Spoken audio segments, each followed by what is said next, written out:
آج آپ حضرات کے سامنے قربانی کا نصاب اور اس کی چند ایک شرائط آپ کے سامنے پیش کروں گا۔ سب سے پہلے تو یہ سمجھنا ضروری ہے کہ صاحب نصاب کون کہلاتا ہے، کس شخص کے اوپر قربانی کرنا واجب ہوتے ہیں۔ تو فرمائے کہ وہ شخص کہ جس کی ملکیت کے اندر سونا یا چاندی یا مال تجارت یا نقدی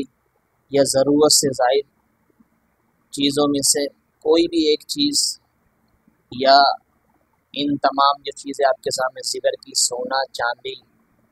مال تجارت، نقدی، تو ان تمام چیزوں میں سے تھوڑی تھوڑی چیزیں موجود ہوں، ان تمام کا مجموعہ اگر 52.5 تولہ چاندی کے برابر پہنچتا ہے، یعنی 52.5 تولہ چاندی کی جو قیمت ہے، مالیت ہے، اس قدر اگر یہ چیز پہنچتی ہے، اب کسی شخص کے پاس اتنا مال آ جاتا ہے تو فرمائے کہ اس پر قربانی کرنا واجب ہوتا ہے، اسی کے ذمے صدقہ فطر دینا بھی واجب ہوتا ہے۔ جیسے کہ رمضان کے بعد عید الفطر والے دن صبح صادق سے پہلے کسی کے پاس اتنا مال آ جاتا ہے کہ 52.5 تولہ چاندی کی جو قیمت ہے، اس قدر اس کے پاس مال آ جاتا ہے تو اس کے ذمے صدقہ فطر بھی واجب ہوتا ہے۔ بعین ہی اسی طرح اتنا ہی مال اگر کسی شخص کے پاس تیسرے دن یعنی عید کے تیسرے دن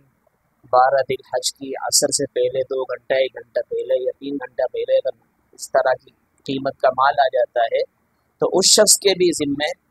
قربانی کرنا واجب ہوگا اپنی طرف سے، تو یہ مالک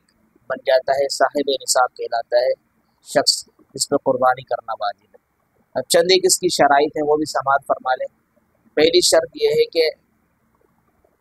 مسلمان ہونا ضروری ہے قربانی کرنے والے شخص کے لیے، کہ نمبر 1 کہ مسلمان ہو یعنی غیر مسلم نہ ہو، نمبر 2 مقیم ہو یعنی اپنے جہاں رہنے والا ہو، جس ملک کا، جس شہر کا، اسی شہر کا باشندہ ہو، اسی کے اندر رہنے والا ہو، کسی سفر پر نہ ہو۔ اگر وہ سفر پر ہوگا، مسافر ہوگا تو اس کے ذمے قربانی واجب نہیں ہوگی۔ ساتھ ساتھ تیسرے نمبر پر مالدار ہو، یعنی مالدار وہی جو آپ کے سامنے اوپر جو قربانی کا نصاب بیان کیا، اس قدر اس کے پاس مال ہو تو وہ مالدار کہلائے گا۔ تو مالدار شخص کے ذمے بھی قربانی کرنا واجب ہے، نادار اور غریب کے ذمے قربانی واجب نہیں ہے۔ چوتھے نمبر پر فرمایا کہ آزاد ہو، غلام اور باندی وغیرہ نہ ہو۔ پانچویں نمبر پر فرمایا کہ بالغ ہو، نابالغ بچے کے اوپر قربانی واجب نہیں۔ چھٹے نمبر پر چھٹی شرائط میں سے ایک شرط ہے، فرمایا کہ وہ کیا ہے کہ عاقل ہو، غیر عاقل نہ ہو، یعنی عقل مند ہوگا، باشعور ہوگا تو اس شخص کے اوپر قربانی کرنا واجب ہوگا۔ بس اوقات ایسا ہوتا ہے کہ انسان کے پاس مال تو ہوتا ہے، ساری شرائط موجود ہوتی ہے، لیکن ایک شخص جو ہے وہ بیچارہ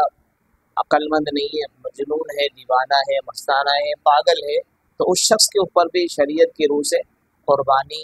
کا جو ایک فریضہ ہے وہ اس کی طرف متوجہ نہیں ہوگا۔